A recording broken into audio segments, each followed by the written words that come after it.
यकीन जानिए कि हालात बहुत खराब होने वाले हैं। एक सकूत तारी है जो बम की सूरत में फटने वाला है। फर्ज कीजिए आप किसी इदारे में किसी अच्छे मनसब के ऊपर फाइज हों और उस इदारे के किए जाने वाले फैसलों में आपकी राय को शामिल किया जाता हो, लेकिन फिर नए एसओपीज बने और नए एसओपीज के बाद भी इख्तियार आपके पास मौजूद हो कि आप किसी को रख सकते हैं और किसी को निकाल सकते हैं, और आपका हेड आपको उन फैसलों में से निकाल दे, हालांकि उसके पास सवाबदीदी इख्तियार है कि वो आपको ही शामिल रखे। तो जब आप फैसलों से अलग हो जाएंगे तो आपका माइंड किस हद तक फैसलों में अप्लाई होगा और आप वहां से कदूरत से किस हद तक बच सकते हैं। प्रैक्टिस एंड प्रोसीजर एक्ट आने के बाद काजी फाइज ईसा साहब ने जस्टिस मुनीब अख्तर को जो निकाल बाहर किया और जस्टिस अमीनुद्दीन खान को शामिल कर लिया, ये आने वाले दिनों में सुप्रीम कोर्ट के फैसलों पे बड़े पैमाने पर असरअंदाज होगा, जिसका पहला नतीजा आज मौसूल हुआ है कि जस्टिस मंसूर अली शाह ने जजेस कमेटी के अंदर शिरकत नहीं की।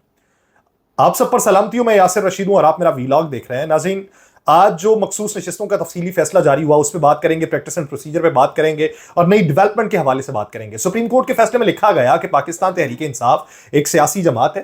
तहरीक इंसाफ ने 2024 के आम इंतखाबात कौमी और सूबाई असम्बलियों की नशिस्तें जीती या हासिल की हैं। उसी तफसीली फैसले में यह कहा गया कि पेशावर हाई कोर्ट के फैसले को कलअदम करार देते हैं। इंतखाबी निशान ना देना सियासी जमात के इंतखाब लड़ने के कानूनी और आईनी हक को मुतासर नहीं करता। आइन या कानून सियासी जमात को इंतखाबात में उम्मीदवार खड़े करने से भी नहीं रोकता। अदालत ने अपने फैसले के अंदर यह लिखा है, जो मंसूर अली शाह साहब ने तहरीर किया है, कि इलेक्शन कमीशन ने पाकिस्तान तहरीक इंसाफ के 80 में से 39 एमएनएस को तहरीक इंसाफ का जाहिर किया। इलेक्शन कमीशन को कहा कि वो बाकी 41 एमएनएस के 15 रोज के अंदर दस्तखतशुदा बयान लें। इलेक्शन कमीशन मखसूस नशिस्तों पर तहरीक इंसाफ के उम्मीदवारों को नोटिफाई करे। ये तो कह दिया, लेकिन उन्होंने जो 39 किए हुए थे कौमी असेंबली सेक्रेटरीट ने वो भी उड़ा के सुन्नी इत्तेहाद काउंसिल के कर दिए। आज के तफसीली फैसले में कहा गया कि इलेक्शन कमीशन के 1 मार्च के फैसले की कोई कानूनी हैसियत नहीं है और इलेक्शन कमीशन का 1 मार्च का फैसला आइन से मुतसादिम है। इलेक्शन कमीशन जो है वो मुल्क में जमहूरी अमल का जामिन और हुकूमत का चौथा सुतून है, मगर कमीशन फरवरी 2024 में अपना यह किरदार अदा करने में नाकाम रहा है। अवाम का वोट जमहूरी गवर्नेंस का अहम जुज है और जमहूरियत का इख्तियार अवाम के पास है। आइन अवाम को अपना जमहूरी रास्ता बनाने का इख्तियार देता है। 8 जो जजेस हैं उनके फैसले में कहा गया कि भारी दिल से ये बताते हैं कि 2 साथी जस्टिस अमीनुद्दीन और जस्टिस नईम अफगान ने हमारे फैसले से इत्तफाक नहीं किया। साथी जजेस के 3 अगस्त के इख्तलाफी नोट सुप्रीम कोर्ट के जजेस के हवाले से मुनासिब नहीं है। उन जजेस ने यह कहा कि हमारा फैसला आइन के मुताबिक नहीं है। जस्टिस अमीनुद्दीन और जस्टिस नईम अख्तर अफगान का अमल सुप्रीम कोर्ट के जजेस के मनसब के मुनाफी है और फैसले के अंदर यह कहा गया कि बतौर बेंच मेंबरान वो कानूनी तौर पर हकायक और कानून से इख्तलाफ कर सकते हैं। साथी जजेस मुख्तलिफ राय भी दे सकते हैं, दूसरे की राय पे कमेंट्स भी दे सकते हैं, लेकिन जिस तरीके से जजेस ने इख्तलाफ किया वो सुप्रीम कोर्ट के जजेस के तहम्मुल और शाइस्तगी से कम है। यानी उन्होंने 2 जजेस के बारे में ये बात की और अदालत ये लिखती है कि जिस तरीके से 2 जजेस ने इख्तलाफ किया वो गैर शाइस्ता है। ज्यादा परेशान कुन बात यह है कि जजेस अपनी राय देते हुए हुदूद से भी तजावुज कर गए और 2 जजेस ने 80 कामयाब उम्मीदवारों को वार्निंग दे दी। सुप्रीम कोर्ट के फैसले में कहा गया कि अदालतों ने यकीनी बनाना है कि अवाम के वोटों से मुंतखब अफराद शफाफियत के तहत अपनी जिम्मेदारी संभालें और बतौर आला तरीन अदालत सुप्रीम कोर्ट की यह जिम्मेदारी है कि वो वोटर्स के हुकूक का तहफ़्फ़ुज़ करे और वोटर्स के हक की नुमाइंदगी पर समझौता न किया जाए। अब 8 जजेस ये जो तफसीली फैसला जारी कर रहे हैं वो 8 जजेस जिस जज के बारे में बात कर रहे हैं, यानी जस्टिस अमीनुद्दीन खान साहब के बारे में, कि जस्टिस अमीनुद्दीन खान साहब ने जो इलेक्शन कमीशन को यह कहा कि आप ये सुप्रीम कोर्ट के 8 जजेस का फैसला माने ही ना, ये आइन और कानून से मुतसादिम है, आप इसको ना माने, तो उन 2 जजेस ने इख्तलाफी राय में जो इंडिकेट कर दिया कि ये आइन और कानून के खिलाफ है और आप इससे रूगर्दानी कर जाएं, तो ये मुनासिब नहीं था और 8 जजेस जो अक्सरियत के अंदर थे उनके बारे में कहना मुनासिब नहीं था।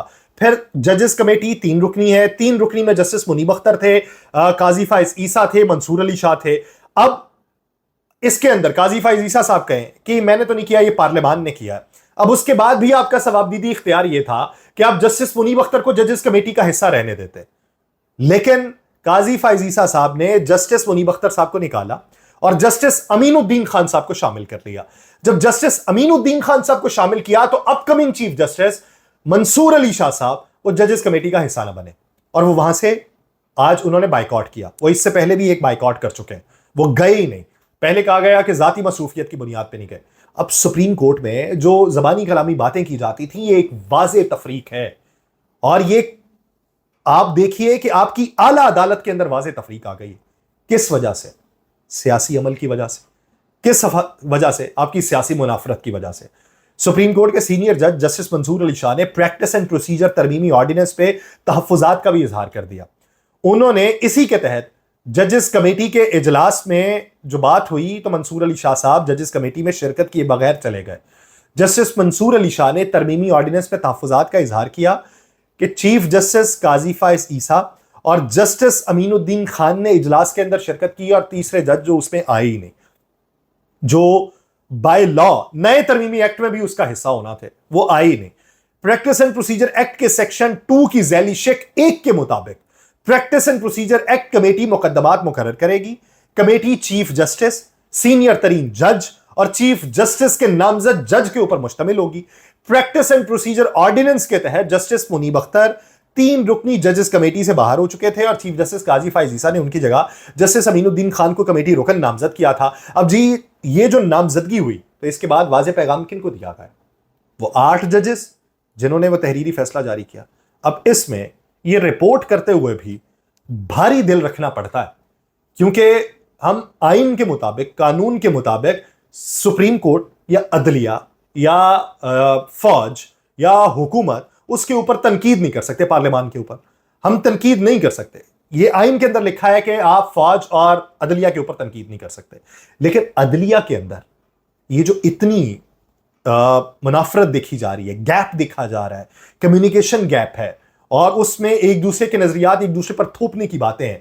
और अब पहले तो यह था कि सिर्फ खबरें रिपोर्ट हुआ करती थी कि वो उनके नजरियात से नहीं मिलते, वहां पे ऐसा हुआ। अब तो बाकायदा तौर पे फैसलों में एक दूसरे के खिलाफ बोलना शुरू हो गए। तो क्या ये पाकिस्तान की इसमें बेहतरी होगी? अब आप ये देखिए कि इसी पे अगर तौहीन अदालत का केस दायर किया जाता है कि ये तफसीली फैसले के बाद इलेक्शन कमीशन उसके ऊपर गौर नहीं कर रहा और ये जो नशिस्तें हैं उनको जारी नहीं कर रहा, इलेक्शन कमीशन के 5 अजलास हो चुके हैं, आज का भी बेनतीजा खत्म हुआ, अब इस बुनियाद के ऊपर ये तौहीन अदालत में जाएंगे तो वो 2 जजेस करेंगे ना, यानी काजी फाइज ईसा साहब और जस्टिस अमीनुद्दीन खान साहब, वो फैसला करेंगे कि कौन सा बेंच तश्कील पाएगा, कितने जजेस उसके अंदर शामिल होंगे। तो क्या ये मजीद एक तफरीक को हवा नहीं देगा? हम किस तरफ को चल पड़े? आज मलिक अहमद खान साहब ने कहा कि ये चीज़ें बहुत बढ़ती चली जा रही हैं, सियासी जमातों का एक पेज पे आना ज़रूरी है और इस तरीके से फैसले करना जो है फैसला साजी में वो तमाम पॉलिटिकल स्टेक होल्डर्स का मुत्तफिक होना ज़रूरी है। लेकिन इस तरीके से हम तफरीक को मज़ीद बढ़ाते चले जाएंगे। सुप्रीम कोर्ट हमारा इदारा है। काजी फाइज ईसा साहब किसी दूसरे मुल्क से नहीं आए हुए, जस्टिस मंसूर अली शाह साहब वो भी किसी और मुल्क से नहीं आए हुए, ये तमाम जजेस अपने हैं। जजेस के फैसले जो हैं वो बोला करते हैं, लेकिन फैसलों में एक दूसरे के खिलाफ बोलना ये पहली बार हुआ।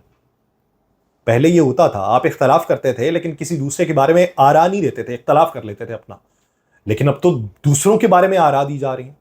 जस्टिस अमीनुद्दीन खान और जस्टिस नईम अख्तर अफगान ने जो बातें की, अब उसके मुकाबले में मंसूर अली शाह साहब ने जो फैसला तहरीर किया है, वो 8 जजेस की जो नुमाइंदगी की गई है, तो उनके जो नजरियात हैं वो एक दूसरे पे इंपोज करने की जो बातें चल रही हैं, ये कहां तक हमें लेके जाएंगे? तब्दीलियां पाकिस्तान में जो वकूफ पजीर हो रही हैं, ये सियासी सतह पे जो असर डालेंगी वो डालेंगी, लेकिन ये अवामी सतह पे और पाकिस्तान के इमेज को बैनुल अक़वामी सतह पे क्या रिपोर्ट करेंगे कि हमारे निज़ाम इंसाफ के बारे में पहले बातें होती हैं और हम ग्रेड वाइज कहां पर मौजूद हैं। और इस तरह की मजीद बातें अगर हवा देने लगे और सुप्रीम कोर्ट के फैसलों को इलेक्शन कमीशन न माने, इलेक्शन कमीशन जो है वो अपना एक फैसला जारी कर दे, 39 MNAs को पीटीआई का करार दे दे, कौमी असम्बली के सेक्रेटरीट जो है वो 39 को भी उठाए, 41 को भी उठाए, मर्ज करके सुन्नी इत्तेहाद काउंसिल का वो जाहिर कर दे, तो क्या करेंगे? आपने जलसों की जो इजाजत देना थी उसके लिए भी जगह ऐसी मुख्तस की गई। आप जरा वो वीडियोस देखें, उस जगह पे गंदगी के अंबार लगे हुए हैं, लोग फिर भी थे।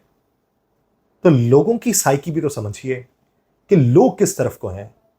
ये वो वक्त है कि ग्रैंड डायलॉग की जरूरत है, एक दूसरे को समझने की जरूरत है, दिल का गुबार निकालने की जरूरत है। हर किसी के दिल में गुबार है, अदलिया है उसके भी दिल में गुबार है, पार्लियामान है उसके भी दिल में गुबार है, अवाम है उसके भी दिल में गुबार है।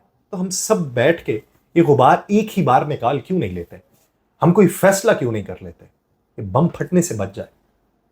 ये जो तारीकी इस वक्त हमारे ऊपर मुसल्लत हो गई है, ये छठे और कोई रोशनी हो सके, बैठ के बात कर लेते हैं। मुझे दीजिए इजाजत, अल्लाह ने के बाद।